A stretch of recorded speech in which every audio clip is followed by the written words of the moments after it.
ಮಂಡ್ಯದ ಜನ ಛತ್ರಿಗಳು ಹೇಳಿಕೆಗೆ ಬಿಜೆಪಿ ಈಗ ಟೀಕೆ ವ್ಯಕ್ತಪಡಿಸುತ್ತಿದೆ. ಮಂಡ್ಯ ಜನ ಛತ್ರಿಗಳಲ್ಲ, ಸ್ವಾಭಿಮಾನಿಗಳು. ಕಬ್ಬನ್ನ ಬೆಳೆದು ಸಿಹಿಯನ್ನ ನೀಡುವವರು ಮಂಡ್ಯದವರು.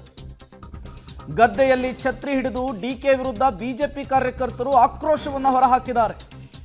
ಮಂಡ್ಯ ಜನ ಛತ್ರಿಗಳು ಅನ್ನುವಂತಹ ಡಿಕೆ ಶಿವಕುಮಾರ್ ಹೇಳಿಕೆಯನ್ನ ಖಂಡಿಸುವಂತಹ ಕೆಲಸವನ್ನ ಮಂಡ್ಯದಲ್ಲಿ ಬಿಜೆಪಿ ಮತ್ತು ಜೆಡಿಎಸ್ ಕಾರ್ಯಕರ್ತರು ಮಾಡ್ತಾ ಇರುವಂಥದ್ದು.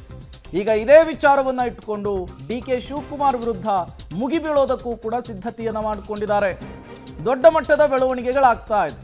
ಒಂದು ಕಡೆ ಸೋಷಿಯಲ್ ಮೀಡಿಯಾದಲ್ಲಿ ಕ್ಯಾಂಪೇನ್ ಆಗ್ತಾ ಇದ್ರೆ, ಮತ್ತೊಂದು ಕಡೆ ಜೆಡಿಎಸ್ ಮತ್ತು ಬಿಜೆಪಿಯ ಕಾರ್ಯಕರ್ತರು ವಿಭಿನ್ನ ರೀತಿಯಲ್ಲಿ ಡಿಸಿಎಂ ಡಿಕೆ ಶಿವಕುಮಾರ್ ಅವರ ಸ್ಟೇಟ್ಮೆಂಟನ್ನು, ಹೇಳಿಕೆಯನ್ನು ಖಂಡಿಸುವಂತಹ ಕೆಲಸವನ್ನು ಮಾಡ್ತಾ ಇರುವಂಥದ್ದು. ಎಲ್ಲ ಬೆಳವಣಿಗೆಗಳ ನಡುವೆ ಡಿಸಿಎಂ ಡಿಕೆ ಶಿವಕುಮಾರ್ ತಾವು ಹೇಳಿದ್ರಲ್ಲಿ ತಪ್ಪಿಲ್ಲ, ನಾನು ನನ್ನ ಕಾರ್ಯಕರ್ತರನ್ನಷ್ಟೇ ಉದ್ದೇಶಿಸಿ ಮಾತನಾಡಿದ್ದೇನೆ, ಮಂಡ್ಯ ಜನರ ಬಗ್ಗೆ ಮಾತನಾಡಿಲ್ಲ ಅನ್ನುವಂತಹ ಮಾತುಗಳನ್ನು ಆಡಿದ್ದಾರೆ.